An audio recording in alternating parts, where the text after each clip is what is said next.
Bonjour à tous, on se retrouve pour une nouvelle vidéo consacrée au coffrage et je vais vous présenter aujourd'hui GCB. Donc, bonjour à tous, je m'appelle Vincent, je suis dessinateur projeteur et booster votre efficacité, c'est mon métier. Donc on se retrouve, pensez à vous abonner à ma chaîne pour regarder toutes les autres vidéos et ne rien louper, puisque je propose également des tutoriels. Et aussi, donc, pensez à commenter ce que vous voyez et à aimer si vous avez apprécié cette vidéo. Donc je vais vous montrer comment fonctionne GCB. Alors pourquoi GCB déjà? C'est gabarit caviotto, donc béton. Pourquoi pas, il faut bien trouver un nom. Hein. Non, mais donc c'est pour vous montrer en fait que avec ça vous allez pouvoir dessiner tous vos plans de coffrage. Alors, comme je l'ai fait pour les armatures ou les VRD, ou enfin tout ce que j'ai pu faire dans ma carrière de dessinateur, j'ai toujours développé ces outils et donc si vous avez besoin de vos gabarits, eh bien vous savez que vous allez pouvoir trouver un petit peu les mêmes outils là-dedans. Donc c'est très intéressant. Pourquoi? Parce que déjà, alors, il y a une logique. On sait qu'en entreprise, c'est pas facile. Enfin, dans les BE, chacun travaille comme il veut, on comprend plus rien.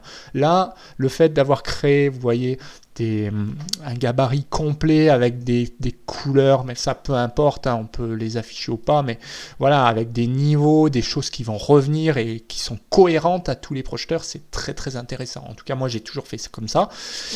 Et vous voyez, donc, la grande nouveauté, c'est que là, vous allez pouvoir régler des niveaux. Donc par exemple ici vous pouvez très bien avoir des fondations mais sur radier, hein, pourquoi pas. Ça c'est juste visuel mais ça permet de, quand on a les entreprises au téléphone, de savoir de quoi on parle. Et puis pareil ici on va régler le nombre de niveaux, l'arrivée au dernier niveau si c'est une acrotère, etc. Et puis on peut indiquer sous-sol -2, sous-sol -1. Et puis l'avantage c'est qu'ici il va répertorier ces résultats, il va me recopier en fait ce que j'ai mis ici. Et c'est pareil en fait pour les cartouches. En fait, je vais indiquer ici une fois et puis ça va être écrit dans tous les cartouches. Donc ça c'est très très intéressant. Je l'ai développé depuis peu et ça fait gagner beaucoup de temps. Surtout des erreurs en moins quand on en est déjà au R+2 et qu'il faut se recoltiner, je sais pas, on a 3 bâtiments et qu'il faut reprendre 20 cartouches, c'est vraiment pas drôle. Mais en tout cas, voilà pour le principe.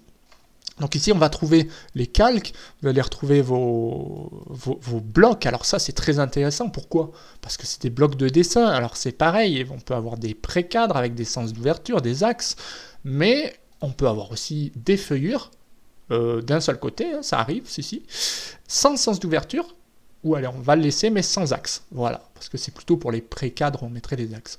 Donc là, c'est pratique. Hein. Et puis on peut régler le sens d'ouverture. Hein. Donc ça, c'est tip-top.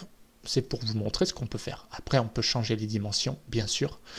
Et on peut aligner tout ça par rapport à du coffrage. Donc là, je prends une ligne au hasard, mais ça peut être un arc, ça peut être ce qu'on veut. Donc pareil, là, on peut dessiner des pieux, on peut aussi dessiner des poteaux entiers ou coupés.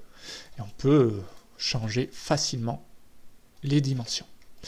On peut aussi dessiner des trémies comme ça, donc on sait que les trémies des fois c'est pénible, il y a des traits qui sont effacés, là au moins c'est fiable. Hein. On peut aussi dessiner des escaliers, hein, sans problème, voilà, là, je dessine un escalier, je vais le mettre là parce qu'on voit rien. Voilà, donc là je dessine un escalier, je peux dessiner aussi le départ de cet escalier, ouais, enfin l'arrivée, mais que le départ aussi, donc là c'est très intéressant. Et puis voilà, tout simplement, on peut dessiner, on peut inverser, on peut faire des choses très sympas. Et puis on en arrive au coffrage, hein. On peut retrouver des dimensions de poteaux. Par exemple, si vous mettez un 50 par 40, bah, moi j'en ai marre de voir 40 par 30. Hein. Bah, là c'est 50 par 40. Pourquoi? Parce que le bloc il est désigné comme ça. Si vous mettez un poteau pareil, circulaire, avec des annotations, puis avec des axes, tant qu'à faire, et que votre poteau, il fait 25 de rayon, eh ben, il n'y a pas de raison qu'il ne fasse pas 50 de diamètre. Hein. Entre nous, c'est quand même mieux d'envoyer des plans qui sont justes. Hein. Bref, pareil, vous l'aurez compris, il y a une logique dans ces applicatifs, c'est-à-dire que les semelles, on peut passer d'une semelle comme ça, qui fait bien sûr 120 par 100, on peut changer plusieurs semelles ponctuelles différemment. Par exemple, on peut leur dire qu'elle s'appelle S1, mais on peut changer la hauteur. Par exemple, 25. 25, c'est peu. Voilà. On peut changer plusieurs blocs d'un coup, ce qui n'est pas le cas de texte ou d'éléments qui sont séparés, quoi.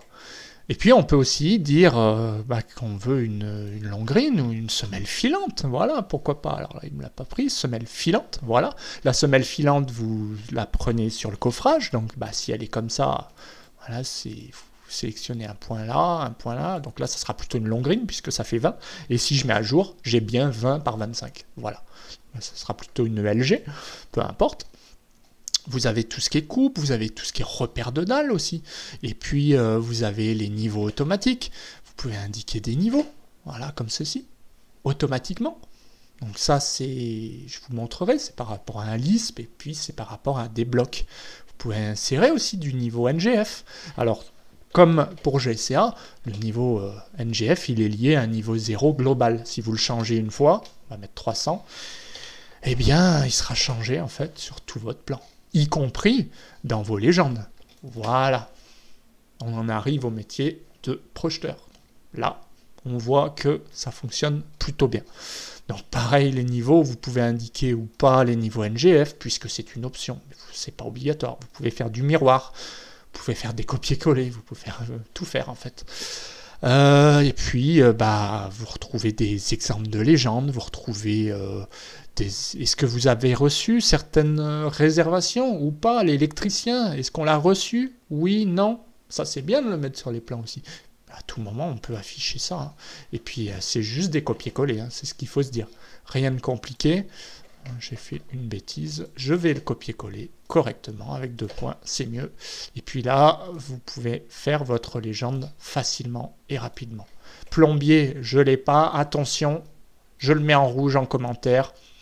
De toute façon, il est mis aussi en rouge ici. Donc voilà, ça alerte. Ici, on n'a plus qu'à remplir les renseignements puisqu'on a reçu. Alors, on met quand et on met les références du document, par exemple.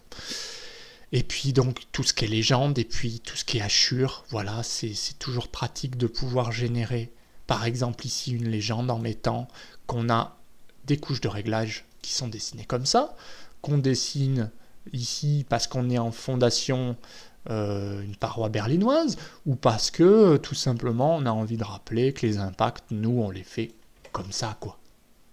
Et ça, évidemment, ce sera par rapport à votre gabarit à vous, hein, ça ne sera pas d'un autre BE, hein, là je vous montre un exemple, mais c'est évident que ce sera vos propres calques, vos propres logos, etc. etc.